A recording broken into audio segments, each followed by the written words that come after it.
பிரியமானவர்களே, இந்த நாளில் உங்களை சந்திக்க நான் மிகுந்த மகிழ்ச்சி அடைகிறேன்.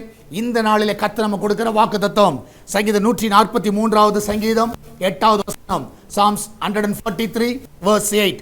அதிகாலையில் உமது கிருபையை கேட்க பண்ணும், உம்மை நம்பி இருக்கிறேன். நான் நடக்க வேண்டிய வழியை எனக்கு காண்பியும், உம்மிடத்தில் என் ஆத்துமாவை உயர்த்துகிறேன்.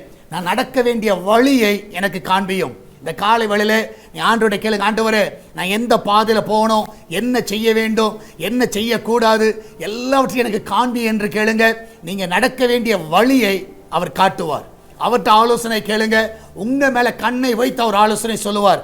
ஏதாவது இன்வெஸ்ட்மெண்ட்டுக்கு நேராக நீங்கள் போகலாம். இந்த காலை வேளையில் நீங்கள் அதை செய்வதற்கு முன்பதாக ஆண்டவர்கிட்ட ஒரு தெளிவான கைடன்ஸை கேளுங்க. ஆண்டவரே இதனால நாங்கள் இன்வெஸ்ட் பண்ண போகிறோம், அட்வான்ஸ் கொடுக்க போகிறோம், இந்த காரியத்தை செய்ய போகிறோம், எங்களுக்கு நடக்க வேண்டிய வழியை காட்டுங்கன்னு கேளுங்க.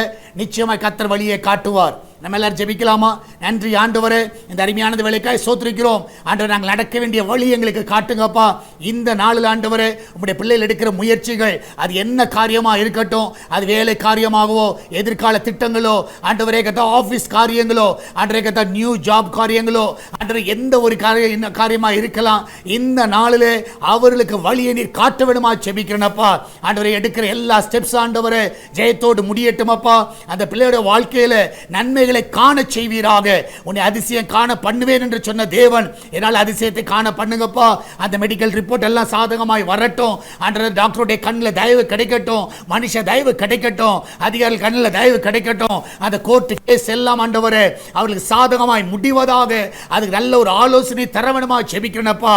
அந்த பிசினஸ்ல நல்ல உயர்வை கொடுங்க ஆண்டவரே. இந்த நாளில் ஆண்டவரே உம்முடைய ஆலோசனையை கேட்டு அவர் நடக்க உதவி செய்யுங்கப்பா. எந்த காலேஜில் சேரணும், என்ன கோர்ஸ் பண்ணணும், எல்லாவற்றையும் உம்மிடத்தில் அந்த பிள்ளைகள் கேட்கட்டுமப்பா. அவருடைய எதிர்கால திட்டங்கள் எல்லாவற்றையும் நீர் ஆசீர்வதிங்கப்பா. விசேஷமாய் ஆண்டவரே இந்த நாள் ஆண்டவரே சுக பரிசோதனைக்காய் போகிற பிள்ளைகள் நல்ல சுகத்தோடு பிள்ளை பெற்றெடுக்கட்டுமப்பா. அந்த கிச்சன்ல ஆண்டவரே ஆசீர்வதிங்க, நல்ல பாதுகாப்பை கட்டளையிடுங்கப்பா. எல்லா தீங்குக்கு விலக்கி பாதுகாத்துக் கொள்ளுங்க ஆண்டவரே. வெளிநாட்டில் இருக்கிற பிள்ளைகளை சுகமாய் காத்துக்கொள்ளுங்க, சமாதானமாய் காத்துக்கொள்ளுங்க. அந்த தேசத்தில் அவளை ஆசீர்வதிங்கப்பா. ஆண்டவரே நாள் சால்வேஷன் டிவிக்காய் ஜெபிக்கிறோம். அவருடைய தேவைகள் எல்லாம் சந்திங்கப்பா. ஒரு குறைவில்லாம நடத்துங்க. இந்த ஊழியத்தை தாங்குகிற பிள்ளைகள், ஜெபிக்கிற பிள்ளைகள் எல்லாரும் ஆண்டவரே 100 மடங்கு ஆசீர்வதிங்கப்பா. எல்லா தடைகளை நீக்கி போடுங்க ஆண்டவரே. அவர்கள் மேலும் கரத்தை வைத்து வழி நடத்துங்கப்பா. திருச்சபை அன்பிங்கத்தில் வைக்கிறோம். விசுவாச குடும்பங்களை ஆசீர்வதிங்க. யாருக்கு எந்த ஒரு தீங்கு வராதபடி பாதுகாத்துக் கொள்ளுங்கப்பா. நன்மையால் திருப்தியாக்குங்க, காத்துக்கொள்ளுங்க, வழி நடத்துங்க, மகிமையான காரியங்களை செய்யுங்க. இயேசுவின் நாமத்தில் ஜெபிக்கிறோம் எங்கள் அன்பின் பரலோக பிதாவே. ஆமென், ஆமென். பிரியமானவர்களே, கர்த்தர் உங்க கூட இருக்கிறார். தைரியமா இருங்க. கர்த்தர் பெரிய காரியங்களை செய்வார். God bless you.